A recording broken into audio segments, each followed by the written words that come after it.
ጤና ይስጥልኝ የተከበራችሁ ተመልካቾቻችን ይህ .com ቲቪ ሾው ነው እንደተለመደው ቴክኖሎጂ ነክ የሆኑ ጉዳዮችን ወደ እናንተ አደርሳለሁ ዛሬ ስለ አርቴሚስ 2 ስለተባለው ዳግም ወደ ጨረቃ ስለተደረገው ጉዞ በስፋትና በዝርዝር አወራችኋለሁ አውቃለሁ አስተዋውሳለሁ ቃል የገባሁላችሁ ነገር ነበር ስለ እስራኤል ኤር ዲፌንስ ሲስተም ስለ እስራኤል የአየር መከላከያ ስርዓት አወራችኋለሁ ብያችሁ ነበር ከዛ በፊት ስለ ኢራን ሚሳኤል አወርቻለሁ ከዛ በፊት ደግሞ ስለ አሜሪካ ጀት ጫኝ መርከብ አወርቻችሁ ነበር አሁን ጦርነት ቆሟል ሰማው ወይም ለዘብ ያለ ነው ጊዜው አሁን ይሄን ፕሮግራም ስቀርጽ ጦርነቱ ቆሟል ስለዚህ ስለ ጦርነት ማውራት አስፈላጊ አልመሰለኝም አንድ ሁለተኛ አርቴሚስ 2 ኦሬዲ አሁን ትኩስ የሆነ ነገር ስለሆነ እናንተ ቶሎ ልትሰሙት የሚገባ ነው ብዬ አስባለሁ ስለዚህ የእስራኤል ኤር ዲፌንስ ሲስተም በተመለከተ ኤኒ ታይም በማንኛውም ሰዓት አወራችኋለሁ በሚቀጥለውም ሳምንት አወራችኋለሁ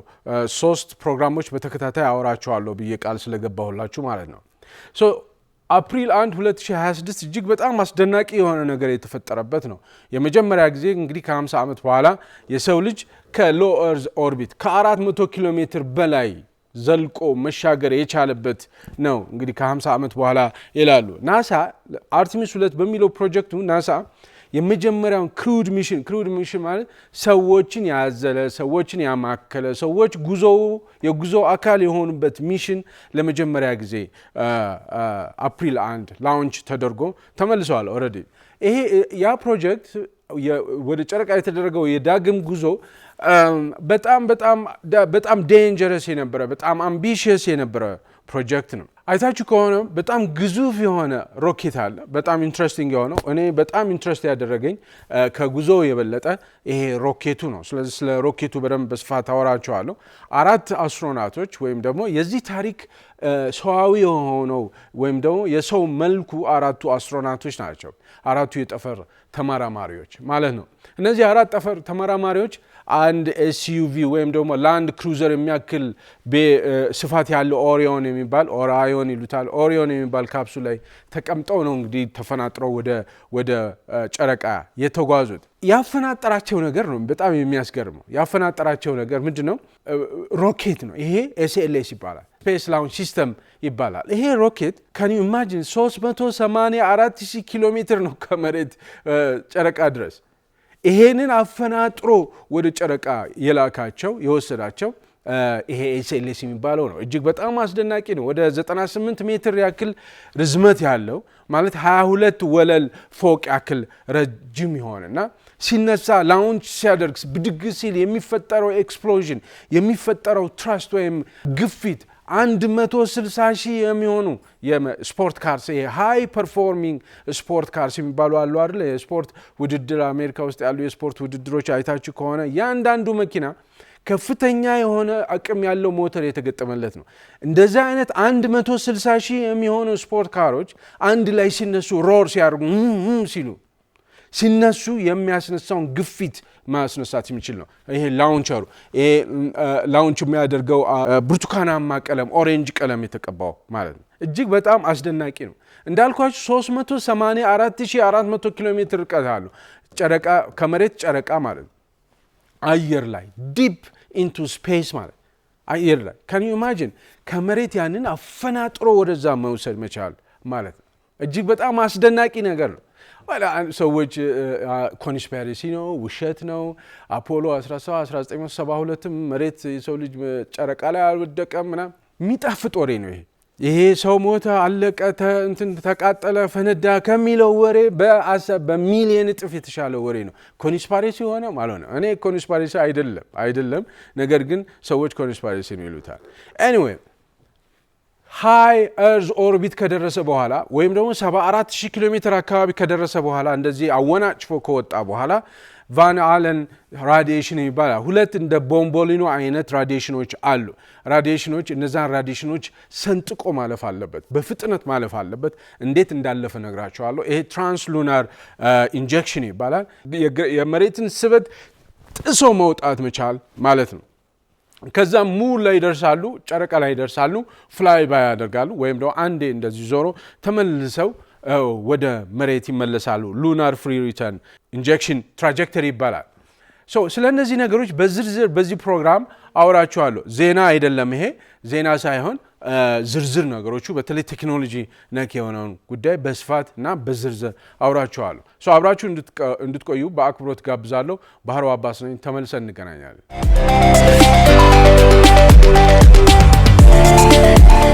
ተመልሰናል። የተከበራችሁ ተመልካቾቻችን መግቢያ ላይ እንደገለጽኩላችሁ ወደ ጨረቃ የተደረገው ዳግም ጉዞን በተመለከተ በተለይ ቴክኖሎጂ ነክ የሆነውና ከዚህ በፊት ሰምታችሁት የማታውቁት ስለዚህ ሚሽን ማለት ነው ሰምታችሁት የማታውቁትን ወሬ አወራችኋለሁ። ከዚህ በፊት መግቢያ ላይ እንደገለጽኩላችሁ በዚህኛው ፕሮግራም ስለ እስራኤል የመከላከያ ስርዓት ኤር ዲፌንስ ሲስተም አወራችኋለሁ ብያችሁ ነበረ። 3 ጉዳዮችን በተራ አወራችኋለሁ ብያ ነበረ። የአሜሪካ ጀት ጫኝ አብርሃም ሊንከን የሚባለው የዩናይትድ ስቴትስ ሺፕ በተመለከተ አወርቻለሁ። ከዛ በኋላ ስለ ኢራኑ ዳንሰኛው ሚሳኤል በሚል ሲጂል ስለሚባለው ሚሳኤል አወርቻችሁ ነበረ። ቀጥሎ ደግሞ ስለ እስራኤል ኤር ዲፌንስ ሲስተም አወራችኋለሁ ብዬ ነበረ። ነገር ግን አሁን እየተዋጉ አይደሉም፣ ውጊያ አይደለም እና አሁን ይሄን ፕሮግራም ስቀርጽ ውጊያ የለም፣ ለዘብ ያለ ነው፣ መለስ ብሏል። ስለዚህ እንደገና ስለ ጦርነት ማውራት አስፈላጊ አልመሰለኝም። ሌላኛው ደግሞ አርቲሚስ የሚባለው ወደ ጨረቃ የተደረገው ጉዞ ደግሞ ትኩስ ነው፣ አሁን ካልሰማችሁት እንዳይቆይ በሚል ነው። በሚቀጥለው ሳምንት አወራለሁ። ጦርነት ከሌለ ግን ላላወራ እችላለሁ። ኦኬ ከ1972 ጀምሮ በኋላ ለ50 ዓመት እንግዲህ የሰው ልጅ ለመጀመሪያ ጊዜ ጨረቃ እግሩን ካሳረፈ በኋላ ናሳ ተመልሼ ወደ ጨረቃ ሄዳለሁ ብሎ አናውንስ አድርጎ ነበር። በዚህ ጊዜ ግን ናሳ ወደ ጨረቃ የሚሄደው ጨረቃን እንዲሁ ቪዚት ለማድረግ እንደው አይቶ ለመመለስ ብቻ ሳይሆን ጨረቃ ላይ ፐርማነንት ባይሆንም ሎንግ ተርም የሆነ ረዘም ያለ ጊዜ ፕሬሰንስ እንዲኖረው ማድረግ ነው። አርቲሚስ የሚባለው ፕሮግራም አርቲሚስ የሚባለው በቁጥር ይለያያሉ። አርቲሚስ 2 አርቲሚስ 3 እያለ ይቀጥላል። ኦኬ ያሁኑ አርቲሚስ 2 ነው፣ ግን የአርቲሚስ ፕሮግራም አጠቃላይ አርቲሚስ ፕሮግራም አካል ነው። ይሄ አርቲሚስ ፕሮግራም በጣም አምቢሽየስ ነው። በጣም አደገኛ ዴንጀረስ የሆነ ቮዬጅ ነው። በትውልድ አንድ ጊዜ ወይም ደግሞ የሚካሄድ አይነት ጆርኒ ነው። ኦኬ ናሳ አፕሪል 1 ይሄንን ዝምታውን ለ50 ዓመት የቆየውን ከአፖሎ በኋላ ከ1972 እንደ አውሮፓ አቆጣጠር በኋላ ለመጀመሪያ ጊዜ ወደ ጨረቃ ዳግም ጉዞ የተደረገበት ቀን ነው አፕሪል 1 የሚባለው። አርቲሚስ 2 ላውንች የተደረገው ለ10 ቀን ሚሽን ነው። ጨረቃን ኦርቢት አድርጎ ለመመለስ ነው፣ ወይም ደግሞ ፍላይ ባይል አድርጎ ለመመለስ ነው።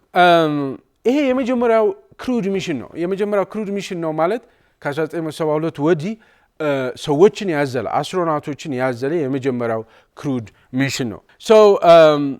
አፕሪል 1 ሄደው አፕሪል 10 ይመለሳሉ። ነገር ግን የአርቲሚስ 2ን ለመረዳት ለምንድነው አፖሎ 17 ሚሽን የተቋረጠው? ለምንድነው ወደ ጨረቃ መሄድ የተቋረጠበት ምክንያት ምንድነው? አሁን ስለምንድነው የተጀመረው የሚለው በደንብ በቂ የሆነ ምላሽ የለም፣ ወይም ደግሞ እኔ በቂ የሆነ ምላሽ አላገኘውም። 1972 ወደ ጨረቃ መሄድ ተካሂዷል ወዘተ የሚል ራሱን የቻለ ታሪክ አለው። ከዛ 1972 በኋላ እስካሁን ድረስ እስከ አፕሪል 2026 ድረስ እዚሁ ሎ እርዝ ኦርቢት ነበረ የሚንቀሳቀሱት። ማለት ስፔስ ስቴሽኑ ኢንተርናሽናል ስፔስ ስቴሽን 400 ኪሎ ሜትር አካባቢ ነው፣ ከዛም በላይ የዘለለ አይደለም። ለምንድነው ወደዛ ፎከስ ያደረገው ናሳ የሚለው በቂ ነገር እኔ አላገኘውም። ኤኒዌይ ለ50 ዓመታት እዚሁ ሎ እርዝ ኦርቢት ላይ የተለያዩ ስራዎችን ሲሰራ ነው የቆየው ናሳ። ለምሳሌ ኢንተርናሽናል ስፔስ ስቴሽንም ገንብተዋል። ኢንተርናሽናል ስፔስ ስቴሽን ዓለም አቀፉ የጠፈር ጣቢያ በጣም አስደናቂ እጅግ በጣም አስደናቂ ነገር ነው። ከዚህ በፊት በጣም ብዙ ሰዓት የሆነ ፕሮግራም ሰርቼላችኋለሁ ስለ ዓለም አቀፉ የጠፈር ጣቢያ እንዴት እንደተገነባ፣ እያንዳንዱ ሞጁል እንዴት እንደተገነባ አውርቻችኋለሁ እና በጣም አስደናቂ ነገር ነው። እሱም ቢሆን ግን 400 ኪሎ ሜትር ላይ ነው ያለው። ስፔስ ሻትሎችን ቢልድ አድርገዋል። ከዛ ወዲህ ስፔስ ሻትል ማለት ወደ ኢንተርናሽናል ስፔስ ስቴሽን የሚሄድ ታክሲ ማለት ነው። የተለያዩ ነገሮችን የሚያመላልስ ማለት ስፔስ ስቴሽኑ የጠፈር ጣቢያው አስትሮናውቶች የጠፈር ጣቢያዎች አሉ። በአንድ ጊዜ 6 ወይ 7 8 ሊኖሩ ይችላሉ። 6 ወር ሲሞላቸው መመለስ አለባቸው። ሌላ አዲስ 6 ወይም 7 ወይም 8 የሚሆኑ አስትሮናውቶች ይወጣሉ። የተለያዩ መረጃዎች የሚያመላልሰው በየጊዜው የሚያመላልሰው በየቀኑ አይደለም፣ በየጊዜው የሚያመላልስ ስፔስ ሻትል ሰርቷል። ይሄም ትልቅ አቺቭመንት ነው። አሁን ግን ከ400 ኪሎ ሜትር ነው እንግዲህ ይሄ ስፔስ ስቴሽኑ ባለፈው በጣም አስደናቂ ነው እያልኩ ያወራኋቸው 400 ኪሎ ሜትር ላይ ነው። 400 ኪሎ ሜትር አሁን ግን 384,000 ኪሎ ሜትር ነው ለመጓዝ የተጓዙ። ይሄ አርቲሚስ 2 በጣም የተለየ ነው። ወይም አርቲሚስ በአጠቃላይ የሚባለው ፕሮግራም በጣም የተለየ ነው። ምንድነው አርቲሚስ ፕሮግራም? ጨረቃ ላይ የተወሰነ ጊዜ የሰው ልጅ ሰርቫይቭ ማድረግ ይችላል ወይ መቆየት ይችላል ወይ ራዲዬሽኑን የተለያዩ ማለት ስፔስ ማለት በጣም ሃርሽ ላንድ ሎርድ ነው። በጣም ሃርሽ ነው እና ለሰው ልጅ ይመቻል ወይ የሚለውን ነገር አንደርስታንድ ለማድረግ እንትን ለማለት በተለይ ወደ ጨረቃ የሚወስደን ሮኬት መስራት እንችላለን ወይ ያለ እንከን መስራት እንችላለን ወይ የሚለውን ቴክኖሎጂው አለን ወይ እውቀቱ አለን ወይ አልተሳሳትንም ወይ ፊዚክሱ አለ ወይ ማቴማቲክሱ አለ ወይ የሚለው ነው አሁን ቼክ የሚያደርጉት ማለት አርቲሚስ 2 ጨረቃ ላይ ደርሰው ጨረቃ ላይ አያርፉም። በዚህ ሚሽን ጨረቃ ላይ አያርፉም። አስትሮናውቶች ፍላይ ባይ አድርገው ነው ተመልሰው የሚመጡት። ኦኬ ምን ማለት ነው? በተለይ እዛ የሚያጓጉዘን ነገር አለ ወይ? ትራንስፖርቱን እንችላለን ወይ? እንዳልኳችሁ ፊዚክሱ ማቴማቲክሱ ወዘተ አለን ወይ የሚለው ኦኬ እና ላይፍ ሰፖርት ሲስተሙ አለን ወይ? ከዛ በኋላ ሙሉ ላይ የሰው ልጅ ጨረቃ ላይ መቆየት እንደሚችል እዛ ድረስ መድረስ እንደሚችል እዛም ደግሞ መቆየት የሰው ልጅ መቆየት ሰርቫይቭ ማድረግ እንደሚችል ካረጋገጡ በኋላ ቀጥሎ ያለው ትልቁ ሚሽን ወደ ማርስ መጓዝ ነው። ወደ ማርስ ወደ ቀዩ ፕላኔት መጓዝ ነው ማለት ነው። ስለ አርቲሚስ 2 ፕሮጀክት ሚሽን ስናወራ መጀመሪያ እንግዲህ ስቲልና ፋየሩን ከማውራቴ በፊት ስለ ቴክኖሎጂ ከማውራቴ በፊት የዚህ ሚሽን ታሪክ መልክ የሆኑትን አራቱን ሰዎች ላስተዋውቃቸው። አንደኛው ኮማንደር ሬድ ዋይዝማን ይባላል። ይሄ የቀድሞ የጦር ጀት አብራሪ የነበረ ፋይተር ፓይለት የነበረ ሰው ነው እና ኢንተርናሽናል ስፔስ ስቴሽን ላይ ለ6 ወራት ያህል ቆይቷል ይሄ ሰውዬ እና ካልም የሆነ ሰው ነው ይሉታል። በጣም አንደር ፕሬሸር በጣም በተጨናነቀ ኢንቫይሮንመንት ውስጥ ተረጋግቶ የመስራት ባህል ያዳበረና የዚህ ሚሽን ቲም ሊደር ነው። ሁለተኛው ቪክተር ግሎቨር ይባላል። ስለ ላውንቹ አወራችኋል። በጣም ቆንጆ ወሬ ነው ማወራችሁ። ስለ ሰው እናወራ መጀመሪያ ብዬ ነው። ቪክተር ግሎቨር ፓይለት ነው። ይሄ የኔቪ ካፒቴን የነበረ ነው። ይሄ ለመጀመሪያ ጊዜ ወደ ጨረቃ ወይም ደግሞ ከሎ ኤርዝ ኦርቢት ያለፈ የመጀመሪያው ጥቁር ሰው ነው። ፐርሰን ኦፍ ከለር ብለው ይሉታል። ሶስተኛዋ ክሪስቲያን ኮች ትባላለች። እቺ የሚሽኑ ስፔሻሊስት ናት፣ ኢንጂነር ናት እና ደግሞ ሎንገስት ሲንግል ስፔስ ፍላይት ያደረገች ሰው ናት እና ለመጀመሪያ ጊዜም ወደ ጨረቃ የተጓዘች ሴት ናት። ጀርሚ ሃንሰን ይባላል አራተኛው። ይሄ የካናዲያን ስፔስ ኤጀንሲ አባል የሆነ ነው። እሱም እንደዚሁ ቬተራን ፓይለት የነበረ ነው። የመጀመሪያው አሜሪካዊ ያልሆነ ወደ ጨረቃ የተጓዘ አድርጎታል ማለት ነው። ኦኬ አራቱ እነዚህ ናቸው። እነዚህ አራቱ አስትሮናቶች ያንን የሚያክል ግዙፍ ሮኬት አፍንጫው ላይ የተቀመጡት እነዚህ ናቸው ማለት ነው። እነዚህ አራቱ ሰዎች ኦሪዮን የሚባል ካፕሱል ውስጥ ተቀምጠዋል ማለት ነው። ኦኬ ላውንቸሩ ወይም ደግሞ ኤስኤልኤስ የሚባለው አሁን ቀጥሎ ማውራችሁ በጣም ግዙፍ ስለሆነ ኦሪዮን ላትታያችሁ ትችላላችሁ፣ ቀረብ ብላችሁ ካላያችሁት ማለት ነው። እነዚህ አራቱ አስትሮናቶች ወደ ጠፈር ወደ ሙን ወደ ጨረቃ ለመሄድ አፈናጥሮ የሚወስዳቸው ነገር ያስፈልጋል፣ ሮኬት ያስፈልጋል እንጂ እንጣጥ ብሎ ሊወጡ አይችሉም አይደለ? እንጣጥ ብሎ ጣሪያም ላይ አይወጣም። በጣም ፓወርፉል የሆነ ሮኬት ያስፈልጋል ማለት 384,000 ኪሎ ሜትር ሊያፈናጥራቸው የሚችል በጣም ፓወርፉል የሆነ ሮኬት ያስፈልጋል። ይሄ ሮኬት ኤስኤልኤስ ይባላል፣ ስፔስ ላውንች ሲስተም ይባላል። ይሄ ኤስኤልኤስ በሰው ልጅ ታሪክ ውስጥ የሰው ልጅ ገንብቶት የማያውቅ እጅግ በጣም ፓወርፉል ሮኬት ነው። በተለይ በቀኝና በግራ ነጭ ማማዎች ካያችሁ እና መሀል ላይ ደግሞ በጣም ትልቅ ታንከር ወይም ደግሞ ኦሬንጅ ቀለም ወይም ደግሞ ብርቱካናማ ቀለም የተቀባው ላውንቸር እሱ እጅግ በጣም ፓወርፉል የሆነ እስካሁን ድረስ የሰው ልጅ እንደዚህ አይነት ነገር ሰርቶ አያውቅም። 98.1 ሜትር አካባቢ ርዝመት ያለውን 22 ሜትር ወይም ደግሞ 22 ወለል ፎቆችን ያክላል በርዝመቱ። ሙሉ ታንከሩ ሙሉ ሲሆን ወይም ደግሞ ላውንቸሩ ሙሉ ፊውልድ ሲሆን ወደ 2,700,000 ኪሎ ግራም ያህል ይመዝናል። 2,700,000 ኪሎ ግራም ወይም ደግሞ ወደ 6 ሚሊዮን ፓውንድ ያክል ይሆናል። ይሄ እጅግ በጣም ግዙፍ 22 ወለል ህንፃ የሚያክል ርዝመት ያለው 2.7 ሚሊዮን ኪሎ ግራም የሚመዝን እጅግ በጣም ግዙፍ ነገር ሲነሳ ሊፍት ኦፍ ሲያደርግ ሲነሳ የሚያወጣው ግፊት ትረስት የሚባለው 160,000 የሚሆኑ በጣም ትልልቅ ኢንጂን በጣም ጉልበት ያላቸው ኢንጂን የተገጠመላቸው 160,000 የሚሆኑ የስፖርት ካርስ ሃይ ፐርፎርሚንግ ስፖርት ካርስ ባንዴ ሲነሱ ኦኬ መኪናችሁን ስታነስነሱ አለ ፕሬስ ታደርጉ አለ የሚነሳው ኢንጂኑ 160,000 የሚሆኑ እንደዛ በጣም ፓወርፉል ኢንጂን ያላቸው መኪኖች ሲነሱ የሚያስነሱት ትረስት ወይም ግፊት ለመሄድ ወደፊት ለመሄድ የሚገፉትን ያህል የሚገፋ ነው። ሮር ያደርጋል። ይሄ በሌላ አነጋገር ወደ 4 ሚሊዮን ኪሎ ግራም ትረስት መፍጠር የሚችል ነው። ኦኬ ሲነሳ የሚፈጠረው ኤክስፕሎዥን ላውንች ሲደረግ የሚፈጠረው ኤክስፕሎዥን ወይም ፍንዳታ ወይም እዛ ጋር ያለው ቫይብሬሽን ከፍተኛ ንቅናቄ እጅግ በጣም የሚያስደንቅ ነው። ይሄ ሮኬት በጣም በጣም አስደናቂ ከመሆኑ የተነሳ ሉክ አብዛኞቻችን እነዚህን ነገሮች በቴሌቪዥን ነው የምናየውና እንደው ስሜቱ አይመጣልንም እኛ ጋር ስሜቱ አይመጣም። እዛ ፊት ለፊት ሆኖ ያ ሮኬት ላውንች ሲያደርግ ምን አይነት ስሜት ሊኖረው ይችላል ብሎ ማሰብ ጠቃሚ ይመስለኛል። ያቺን ነገር በትንሹም ቢሆን ለማምጣት ነው። ይሄ ሮኬት ሲነሳ እነሱ ምንድነው የሚለው ቨርቲካል እርዝኩዌክ ይሉታል። የቨርቲካል ሽቅብ የመሬት መንቀጥቀጥ አይነት ይፈጥራል።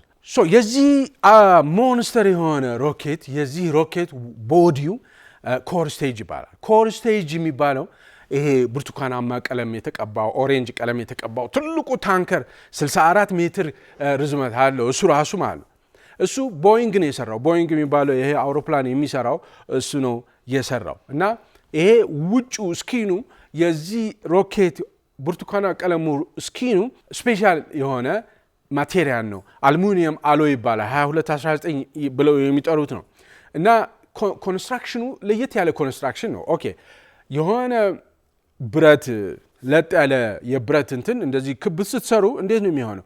የተለያዩ ብረቶች አምጥታችሁ መበየድ አለባችሁ አይደለ? ክብ ይሆናል ማለት አንድ ስቲል ፕሌት ሌላኛው ስቲል ፕሌት ይመጣና ምን ይሆናል? እዚህ ጋር ታገናኙታላችሁ።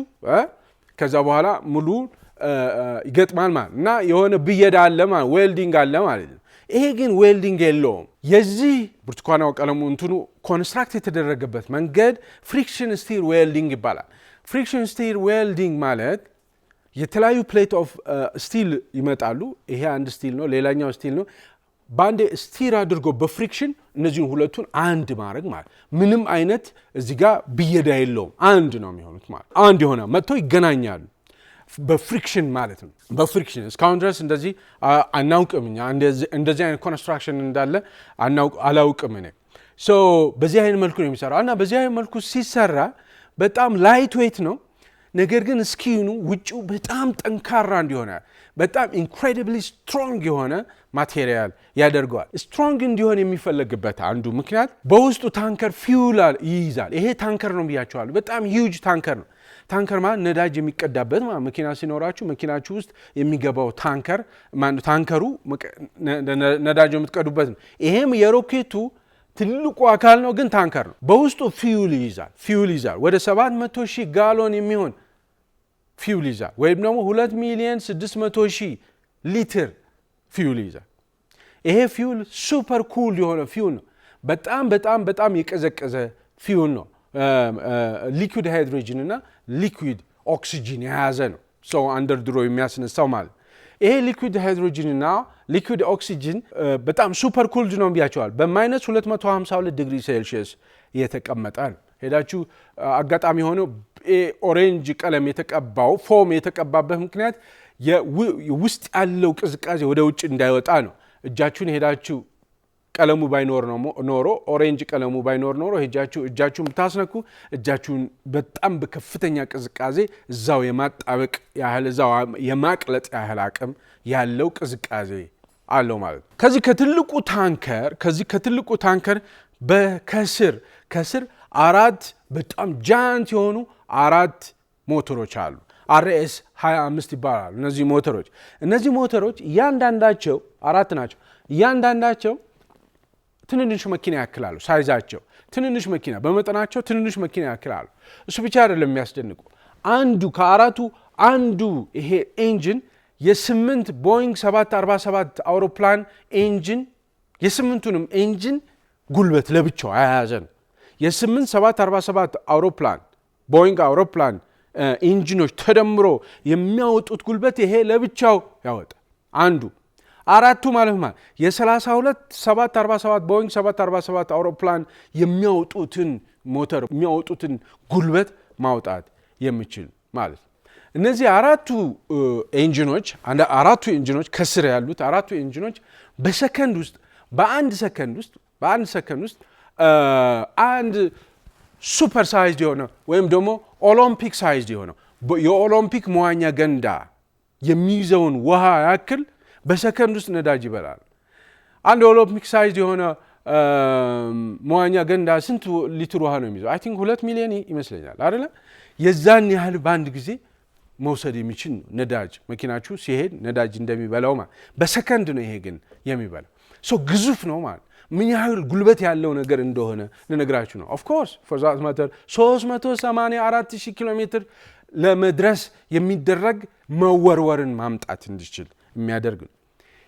እነዚህ አራቱ ኢንጂኖች ሲነሱ ሮር ሲያረጉ ሲጮሁ ሲያጓሩ 160,000 የሚሆኑ የስፖርት መኪኖች ሲነሱ ሞተራቸው ሮር የሚያደርገውን ያህል ሮር ያደርጋል። በጣም አስደናቂ ነው። 15,000 ኪሎ ሜትር በሰዓት መብረር ይችላል በዚህ ተነስቶ ማለት ነው። ያ ማለት የድምፅ 13 እጥፍ መጓዝ ይችላል። ከድምፅ ስፒድ ከድምፅ ፍጥነት 13 እጥፍ መጓዝ ይችላል ማለት ፓወርፉል ነው። ይህንን የሚያክል እጅግ በጣም የሚያስደንቅ ነገር የሰው ልጅ ሰርተዋል። እዚህ ጋር ከጎን ደግሞ ህፃናት ይሞታሉ። ህፃናት ይገድላል የሰው ልጅ ማለት 15,000 ኪሎ ሜትር በሰዓትን ብታዩ ከአዲስ አበባ አስመራ 2 ጊዜ ደርሶ ይመጣል በ15 ደቂቃ ውስጥ በዚህን ያህል ፍጥነት የሚሄድ ከሆነ። ኦኬ አሁን ይሄ ማን የነገርኳቸው አሁን ኦሬንጅ ከለር የያዘው ሮኬቱ ታንከሩና ከስሩ ውስጡ ያሉት አራቱ ሞተሮች ነው የነገርኳቸው። በቀኝና በግራ ደግሞ ነጫጭ ማማዎች አሉ። እነዚህ ሶሊድ ሮኬት ቡስተር ይባላሉ። እነዚህ ሶሊድ ሮኬት ቡስተሮቹ መጀመሪያ ይሄ አራቱ ኢንጂኖች አይደሉም የሚያስነሳው። መጀመሪያ ላይ 75% የሚሆነውን ትረስት ወይም ግፊት ከመሬት ብድግ የሚያደርገው እነዚህ ከጎንና ጎን ያሉ ሶሊድ ሮኬት ቡስተሮች ናቸው። እነዚህ ሶሊድ ሮኬት ቡስተር ሶሊድ ፊውልድ ናቸው። ሶሊድ ፊውልድ ማለት ሊኩዊድ አይደሉም ማለት ሶሊድ ማለት ነው። ኦኬ ልጆች እያለን ርችት አለ። ርችቱን ስንለኩሰው ምን ያደርጋል? ገመድ አለች ትብላ ትገባና ይሄ ውስጡ ጠጣር ነገር ነው፣ ወፍራም ጠጣር ነገር ነው፣ ተቀጣጣይ ነገር ነው። ኦኬ በክብሪት በሆነ እንትን ስትሉት አፕሴት ስታረጉ ስታበሳጩት ይገባል። ከዛ ብሎ ብድግ ብሎ ይወጣል ማለት ይሄ ሊኩዊድ ነው። ሶሊድ አንዴ ከተተኮሰ በቃ አለቀ። ተኩሶ የትም ቦታ ይወስዳችኋል እንጂ ከመውሰድ ወደ ኋላ አይልም። ኦኬ በግራና በቀኝ ያሉት እነዚህ ሮኬት ቡስተሮች ሶሊድ ሮኬት ቡስተሮች ሶሊድ ናቸው። ስለዚህ ብድግ ያደርጋል ማለት የመጀመሪያው ፑሽ የመጀመሪያው ሲነሳ ላውንች ሲያደርግ ያን ሁሉ ኤክስፕሎዥን የሚፈጠረው አራቱን ኢንጂኖች ይነሳሉ፣ ሮር ያደርጋሉ። ይሄ በግራና በቀኝ ያሉት ብድግ ያደርጉታል። ኦኬ በግራ በቀኝ ነገርኳችሁ። በመሃል ኮር ስቴጁን ነገርኳችሁ። ብርቱካናማ ከለር ከስር አራት በጣም ግዙፍ የሆኑ ኢንጂኖች አሉ። ከዚህ በላይ ኦሪዮን የምትባለው ካፕሱል አለች። ኦሪዮን ማለት በሳይዝ በመጠኑ አንድ ከፍ ያለ ላንድ ክሩዘር የሚያክል ስፋት ቦታ ያለው ነው። በቃ እዛ ላይ ጥፍንግ ተደርገው በገመድ ዙሪያቸውን ጥፍንግ ተደርገው አራት አስትሮናቶች ፊትለፊቶቻቸው ግላስ ኮክፒት አለ። ግላስ ኮክፒት ስክሪን ተች አለ። በዛ ስክሪን ተች ስክሪኑን እያነበቡ እየተነጋገሩ ጉዞ ሊያደርጉ ይሄ ከስር ምንድነው ፋየር ላይ ነው፣ እሳት ላይ ነው የተቀመጡት። አፈናጥሮ ነው የሚያስነሳቸው በዛ ያን ያህል ጉልበት ማለት። ኦሪዮን እንግዲህ 10 ቀናት ከአፕሪል 1 እስከ አፕሪል 10 ድረስ ለ10 ቀናት መኖሪያቸው ነው። የነዚህ አስትሮናቶች መኖሪያ ነው ማለት ነው። ኦሪዮን በጣም አድቫንስድ የሆነ ስፔስ ክራፍት ነው። አድቫንስድ የሆነ ቴክኖሎጂ የተገጠመለት ነው። ከዚህ በፊት ከነበረው ከአፖሎ 17 ካፕሱል ጋር ተመሳሳይ ነው። ነገር ግን ውስጡ ያለው ቴክኖሎጂ በላይት ይር ይቀድመዋል። ይሄኛው በጣም የረቀቀ ነው። የበፊቱ ካፕሱል አውሮፕላን ላይ አይታችኋል አይደለ? አውሮፕላን ውስጥ ኮክፒት ውስጥ ጠቅ ምናምን በተኖች አሉ። እንደዛ ነበር ያኛው አፖሎ 17 የነበረው ካፕሱል። ይሄኛው ግን እንደዛ አይደለም፣ ስክሪን ታች ነው ማለት ነው። ነገር ግን ይሄ ኦሪዮን ብቻውን እና ምን ያደርጋል? ኦሪዮን ብቻውን በውስጡ ሞጁል አለች፣ የአውሮፓ ሰርቪስ ሞጁል የምትባላለች። ያ ሰርቪስ ሞጁል መንገድ ስትሄዱ እናንተ ቦርሳ ትይዙ የለ ቦርሳ በውስጡ የሚያስፈልጋችሁን ነገር ያለ ቦርሳ ማለት ነው። ልክ እንደዛው የአውሮፓ ሰርቪስ ሞጁል አለ እዚህ ኦሪዮን ላይ። ይሄ የአውሮፓ ሰርቪስ ሞጁል በጣም ጠቃሚ ያለሱ መሄድ አይቻልም። ምንድነው የሚያደርገው? አስትሮናውቶቹ እነዛ 4 አስትሮናውቶች የሚተነፍሱት አየር ብሪዝ የሚያደርጉት ኤር የሚያገኘው ከዚህ ሰርቪስ ሞጁል ነው። ላይፍ ሰፖርት ሲስተም ነው። ውሃ የሚያገኙት ከዚህ ነው። እንደዚሁም ደግሞ ኤሌክትሪሲቲ የሚያገኙት ራሱ ይሄ ሞጁል ሰርቪስ ሞጁል ሶላር ፓነል አለ። ይሄ ሶላር ፓነል የፀሐይን አቅም ወደ ላይ ሲወጡ ማለት ነው ቡስተሩም ይወድቃል፣ ኮርስቴጁም ይወድቃል፣ ለብቻው ይቀራል። ለብቻው ሲቀር በራሱ ጉልበት ይሄዳል። ሲሄድ ይዘረጋሉ። ሲዘረጉ ከፀሐይ የሚያገኘውን ጉልበት ሶካፕ ያደርግና ያንን ፀሐይ ወደ ኤሌክትሪክ ኃይልነት በመቀየር የካፕሱል ውስጥ ላይፍ እንዲኖር ያደርጋል ማለት ነው። እዛ ካፕሱል ውስጥ መኖር ሚኒማሊስቲክ የሆነ ላይፍ ስታይል ይፈልጋል። ሚኒማሊስቲክ የሆነ ላይፍ ስታይል ማለት ሽንታቸውን የሚሸኑት እዛው ጋ ነው። ደረቅ ሽንት የሚሸኑት እዛ ጋ ነው። ሽንታቸው በጣም አስተካክለው ተጠንቅቀው ትንሽ ፋነል አለች፣ ፋነል የምትመስል ድሮ ዘይት ሲቀዳ የዘይት መለኪያ ዘይት የሆነ እቃ ውስጥ ለማስገባት የምንጠቀማት አይነት ፋነል አለ። እሷን ፋነል ላይ አስተካክሎ እያንዳንዱ ሰው አስተካክሎ ምክንያቱም ዜሮ ግራቪቲ 400 ኪሎ ሜትር አካባቢ ሲሆን ዜሮ ግራቪቲ ነው። ሰው አስተካክሎ ማድረግ አለበት። ደረቅም ሽንት እንደዚሁ አስተካክሎ መጠቀም አለበት። አራቱም ለዚህ በደንብ ይሰለጥናሉ ማለት። ለዚህ ብቻ ሽንት አጠቃቀም ብቻ በደንብ ስልጠና ይሰጣቸዋል። ስለዚህ ሻወር ማድረግ አይችሉም። ለ10 ቀን ሻወር አላረጉም እነዚህ ሰዎች። ያንዳንዱ ላባቸው ሽንታቸው ወደ ድሪንከብል ውሃነት ይለወጣል። ለምሳሌ ውሃ ከየት ነው የሚያገኙት ብላችሁ መጠየቅ ትችላላችሁ። የራሳቸው ሽንት የራሳቸው ላብ ሞይስቸራቸው ወደ ድሪንከብል ውሃነት ይለወጣል። ምክንያቱም ከዚህ ሃይላንድ ሊጓዝላቸው አይችልም። የዛው ላይፍ ሰፖርት ሲስተሙ ይሄ የአውሮፓ ሰርቪስ ሞጁል ይሄንን ስራ ይሰራል። ኦኬ ላውንች እስቲ ሲያደርግ እንዲሁ ዝም ብሎ ዲስክራይብ ላድርግላችሁ። 6 ሰከንድ አካባቢ ይፈጃል። T-6 ላይ ምንድነው የሚሆነው? እነዛ አራቱ ከስር ያሉት ትልልቆቹ ኤንጂኖች ይነሳሉ፣ ሮር ያደርጋሉ፣ በኃይል ያጓራሉ። ቅድም እንዳልኳቸው 160 ሺህ የሚሆኑ መኪኖች ሲነሱ የሚያስነሱትን ሮር ያስነሳል ማለት። ከዛ በኋላ በቀኝና በግራ በኩል ያሉት እነዛ ሶሊድ ሮኬት ቡስተሮች ብድግ ይላሉ።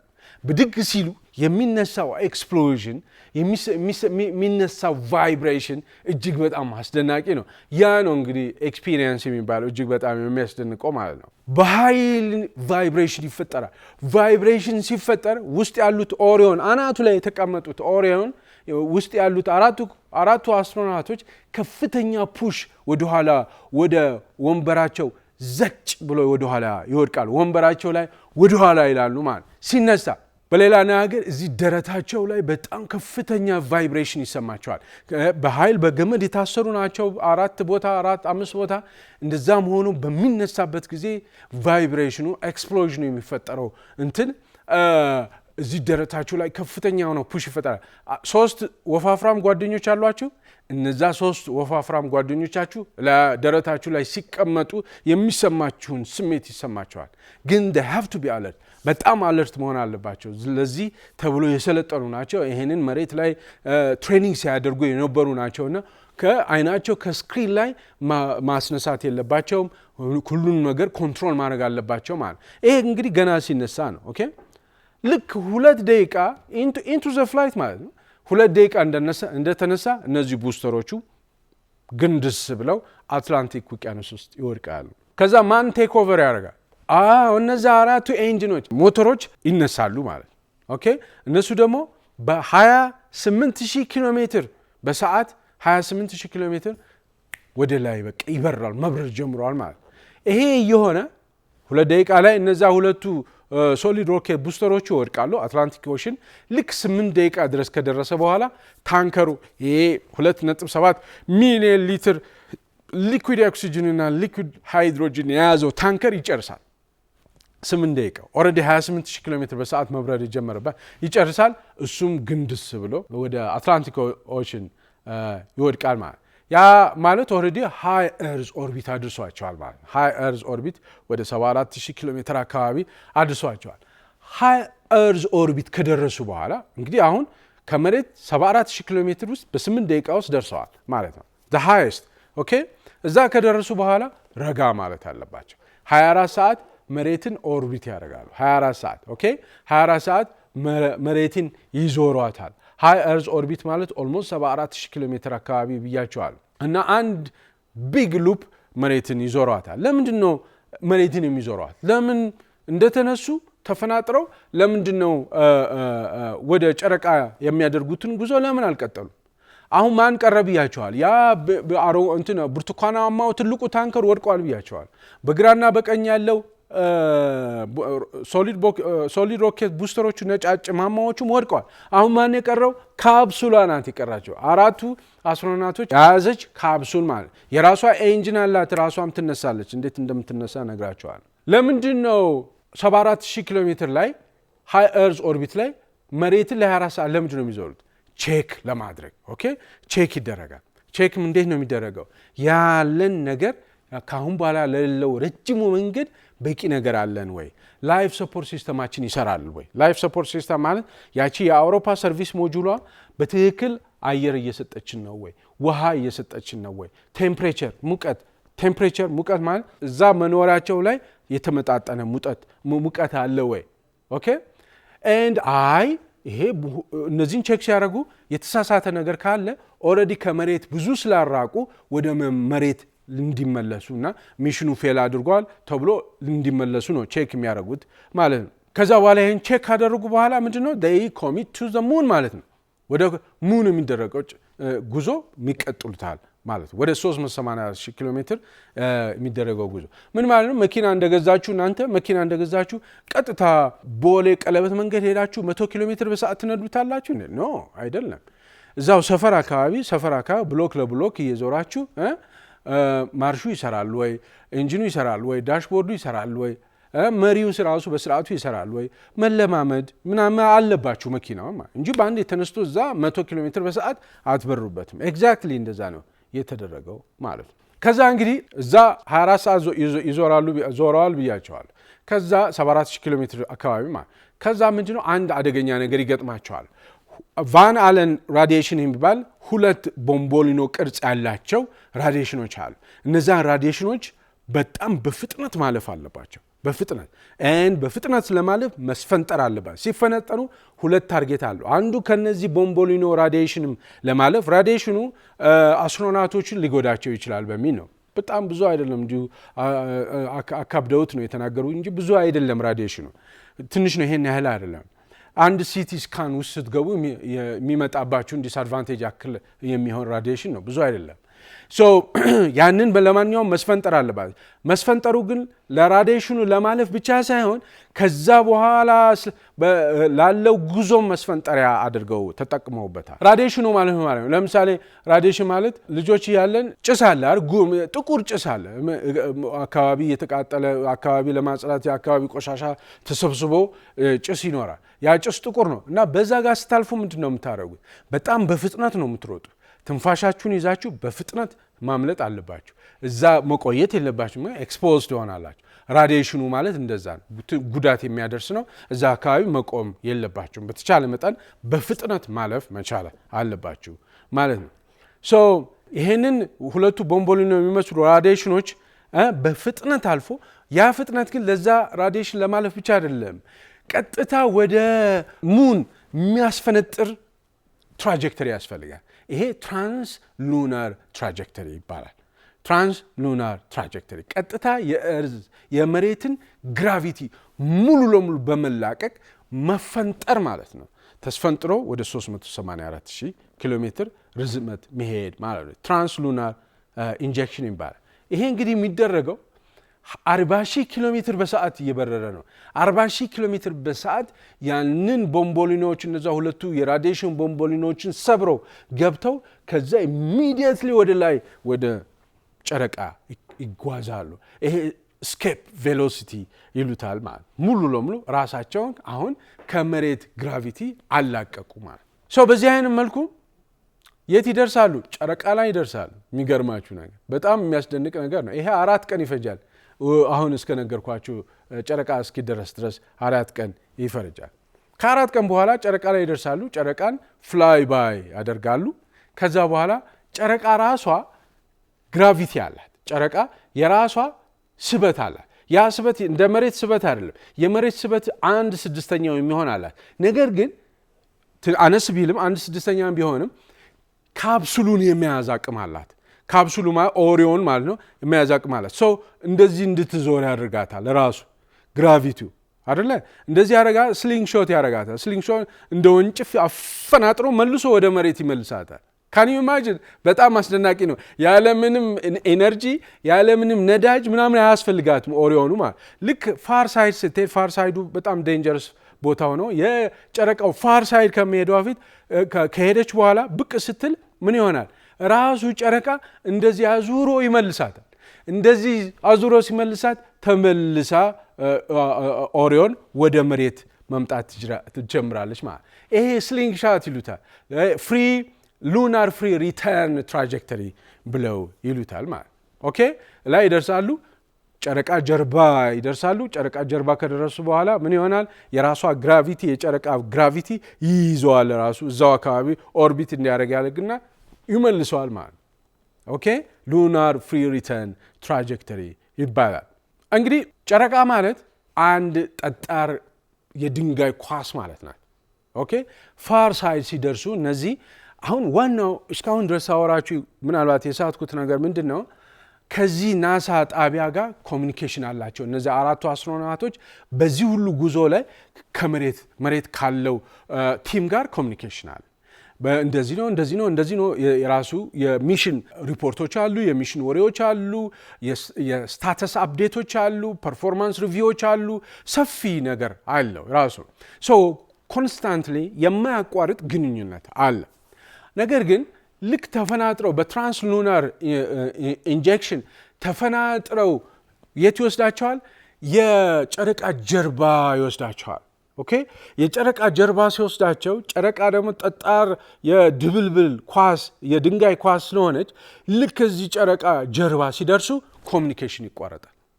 ምንም አይነት ራዲዮ ኮሚኒኬሽን የሚባል ነገር ይቋረጣል። ለምንድን ነው የሚቋረጠው? እኛ እዚህ ሆነን ጨረቃን በግማሽ ነው የምናያትና ዲ አዘር ሳይድ ነው የምትሄድብን ማለት ነው። በሌላ መንገድ ነው የምትሄድብን ማለት እና ብሎክ ያደርጋል። ብሎክ ስለሚያደርግ ለ30 ደቂቃ ያህል እነዛ አስትሮናቶች ምንም አይነት ኮሚኒኬሽን ከዚህ ከናሳ ሴንተር አያገኙም ማለት። ያ በጣም ልብ የሚያንጠለጥልና ልብ የሚያስጨንቅ ነገር ነው። 30 ደቂቃ ያህል ኮሚኒኬሽን የለም። ለዛ 30 ደቂቃ በጣም ብዙ እኮ ነው። ለዛ 30 ደቂቃ በጣም የሚገርማችሁ ነገር እነዛ አስትሮናቶች በሰው ልጅ ታሪክ ውስጥ እጅግ በጣም ከሰው ልጅ ርቀው የተጓዙ ያደርጋቸዋል። ለ30 ደቂቃ ምንም አይነት ኮሚኒኬሽን ምንም አይነት ግንኙነት ሳይኖር ኦልሬዲ ርቀዋል ቴክኒካሊ። ነገር ግን ኮሚኒኬሽን ስላለ ኦኬ አራቁም ብንል ዜሮ ኮሚኒኬሽን ሆኖ ለ30 ደቂቃ ውስጥ ለመጀመሪያ ጊዜ በሰው ልጅ ታሪክ ውስጥ በጣም በጣም በሩቅ የሄዱ ሰዎች ያደርጓቸዋል ማለት ነው። ከዛ ከ30 ደቂቃ በኋላ ብቅ ይላሉ። ብቅ ሲሉ በጣም የሚያስደንቅ ነገር ይገጥማቸዋል። እሱ ምንድነው? መሬት እርዝ ራይዝ ታደርጋለች እቺን የምታክል። ከዛ ሆና እቺን የምታክል ሰማያዊና ነጭ የለበሰች ድብልብል ነገር መኖሪያችን የኛ የሰው ልጆች መኖሪያ ብቅ ትልላቸዋለች እና እጅግ በጣም አስደናቂ ኤክስፒሪየንስ ይሆንላቸዋል ማለት ነው። እነዚህ አርቴሚስ 2 አስትሮናውቶች ሲናገሩ ብትሰሙ በጣም ኢሞሽናል ሆነው በጣም ስሜታዊ ሆነው ሲያወሩ ሰምታቸዋል፣ አይታቸዋቸዋል። ስሜታዊ እነዚህ እንግዲህ በጣም የሰለጠኑ ሰዎች ናቸው። ስሜታቸው መቆጣጠር የሚችሉ ናቸው። ሁለተኛ ይሄን ነገር ሲሙሌት ሲያደርጉ የኖሩ ናቸው። ለነሱ አዲስ ነገር አይደለም። ይሄን ያህል ኢሞሽናል ሊያደርጋቸው አይችልም። ነገር ግን በአይናቸው ስላዩ ያዩት ነገር በጣም ካላቸው ኤክስፒሪየንስ ካላቸው ትሬኒንግ ከተሰጣቸው ኤክስፖዠር አኳያ በጣም ገዝፎ ነው ያለቀሱት። እኔ በሆን በጣም ላለቅስ ይችል ይሆናል ወይም ላለቅስም ይችል ይሆናል። ግን እነሱ ሰማው ኢሞሽንም ሁሉ ነገር ብዙ ትሬኒንግ የተሰጣቸው ሰዎች ናቸው። እነሱ እንኳን ኢሞሽኑን አልተቆጣጠሩትም ነው የምላቸው። ከዛ ስፍራ ልክ እርዝ ራይዝ ታደርጋለች። እርዝ ራይዝ ብቅ ትላለች ማለት ዞሮ ሲመጡ ወደ ስሊንግ ሻት አድርጎ ወደ መሬት ይመልሳቸዋል አይደለ? ሌላ 4 ቀን ይጓዛሉ። መሬት ብቅ ትላለች። ኤንድ በጣም የሚያስደንቅ ስሜት ይሰማቸዋል። ኤንድ እዛ ኢራን፣ አሜሪካ፣ እስራኤል ምናምን የሚባለው ክፍፍል ትርጉም አይሰጥም። ኦሮሞ፣ ጋምቤላ፣ ትግሬ፣ አማራ ምናምን የሚባለው ነገር ብዙም ስሜት አይሰጥም ማለት ነው። ከዛ እንግዲህ ሪተርን ባኩ ወይም ሲመለሱ አሁን እንዳልኳችሁ ሲመለሱ ሌላ 4 ቀን ይፈጃል። ኤንድ በጣም አስደናቂው መመለሱም ራሱ ወደ ታች እየተንደረደረ ስለሆነ የሚመጣው መመለሱ በጣም አደገኛ ነው። በተለይ የመጨረሻዎቹ 20 ደቂቃዎች በጣም አደገኛ ነው። በ40,000 ኪሎ ሜትር በሰዓት እየበረረ ነው የሚመጣው። ልክ አትሞስፌር ውስጥ ሲገባ ካፕሱሉ መንደድ ይጀምራል ከጀርባ። ግን ያ ማቴሪያል ራሱ እንዲነድ ፕሬዠር ይፈጠራል ማለት ነው።